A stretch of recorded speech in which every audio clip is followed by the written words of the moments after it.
Welcome to another episode of Reclaiming Timeless Ways with Mike Traister, myself, Simon Fuller, a couple of hound dogs in the shot as well. They came down to visit us, and probably you'll enjoy them more than us. We understand that. We know that. They're more relevant and intelligent and therapeutic. All of the above. That's right. And probably better looking too, Mike, Way than us. better looking. But that being that may be truthful, good. but we're still going to hear what today's topic is. And what is it, Mike?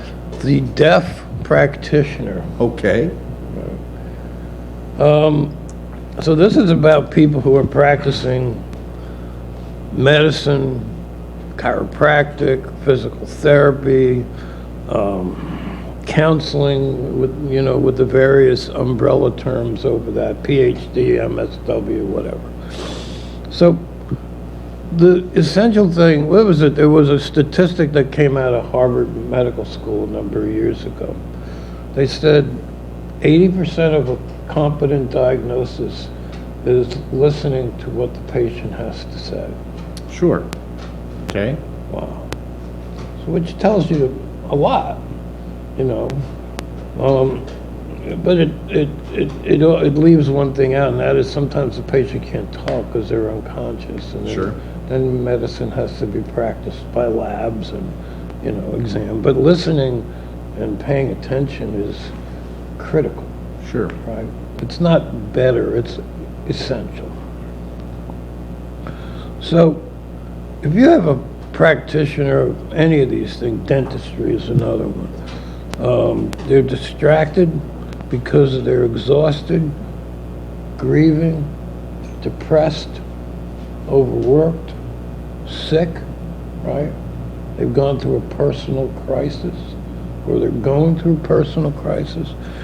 They have to be able to look in the mirror.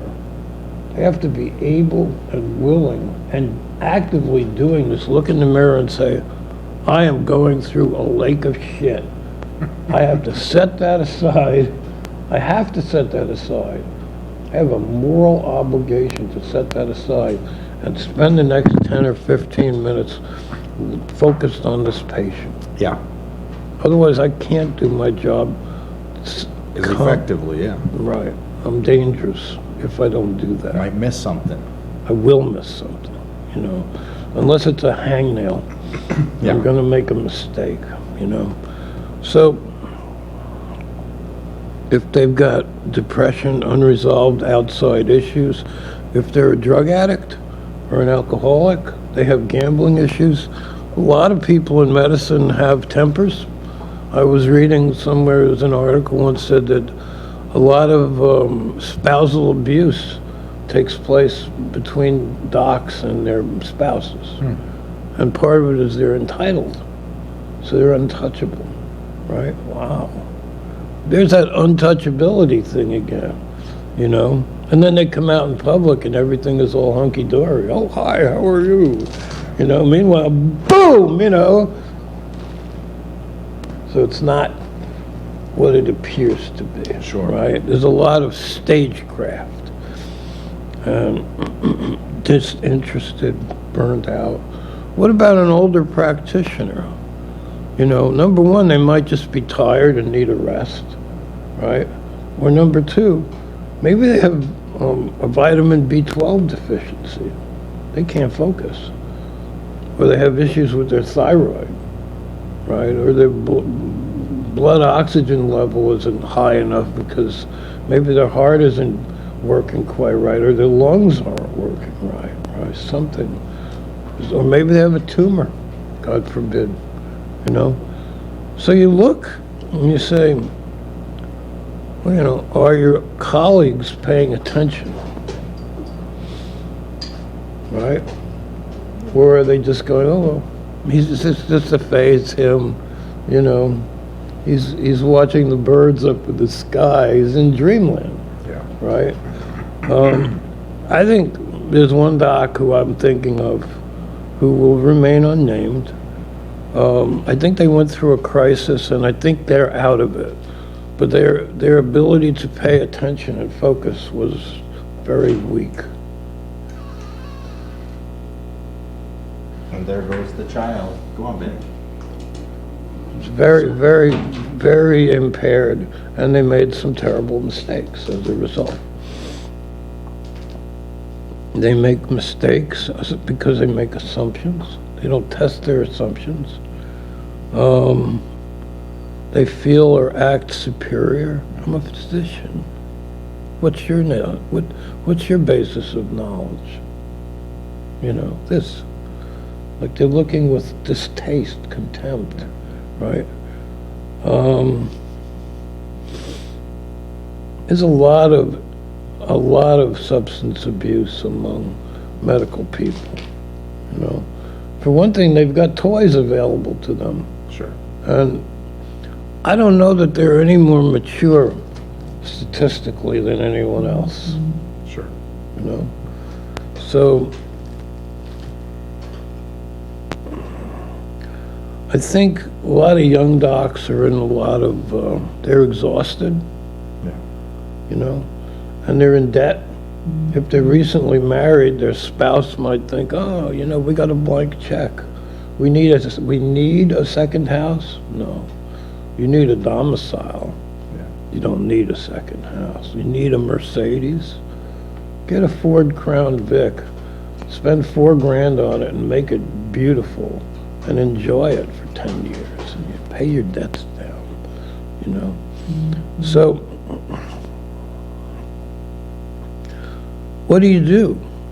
Well, for one thing, you can say, Doc, I just said something to you, and I didn't get the sense that you heard me. Can you tell me what I said? Not if you say, did you hear me, and they're really out of it, they'll lie. They'll say, of course I heard you. Oh, can you rephrase it back to me? No, I'm very busy. You need a new doctor. Yeah. Period. Fire their ass. Because they're not safe. Right? Because you gave them a chance. You gave them 2 or 3 chances, right? Now, another one is a doc has a big practice. They're very busy, so they hire a couple of nurse practitioners. Sure. The nurse practitioner, one of them, let's say, is egocentric, and they think they're a doctor. They're not. They have more training than a nurse, less training than a doctor, period. There's a big chasm of difference, huge, right? They have less time. They don't have any time doing surgery, none, 0. Right. They have less time, you know, with specialties and with diagnosis. They're not a doctor. And somebody that thinks that because they're a nurse practitioner, they're the same as a doctor is delusional. Right. So these are things, the deaf practitioner, deaf, dumb, and blind, really, they're out there, Yeah. you know? And you have to ask yourself, you know, I mean, do you want a drunk fixing your brakes? Right, I was just gonna say, it's in every category we have them. Some categories are just more, important to our true survival. Oh, if you yeah. would, than others. Now, I guess the brake example is probably, could be just as potentially fatal, but, be aware. That's A title doesn't mean that they're perfect. No. When you said untouchable, you know, extra education, whatever profession, extra experience, that doesn't necessarily always equate to better. No, I had a guy, and the ego. I had a guy tell me once he knew a guy who was a chiropractor and a naturopathic physician. So he had 8 years of specialized training total in 2 fields. And he said that this guy had figured out a formula to cure gangrene, natural medicine, right? And I said, oh, well, what did they do with it? They said, oh, they died and they took it with them. They were proud of that.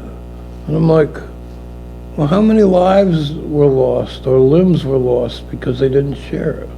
That's not something to be proud of. Right. So pride in medicine can be a very perverse thing because it can cause, you're not double checking stuff, you know?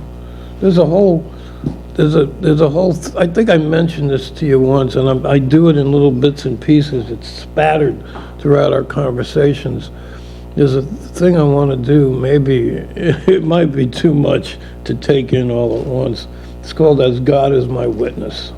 Okay. which is a bunch of these stories, just a bunch of, like a landslide of them. Yeah. You know, because I think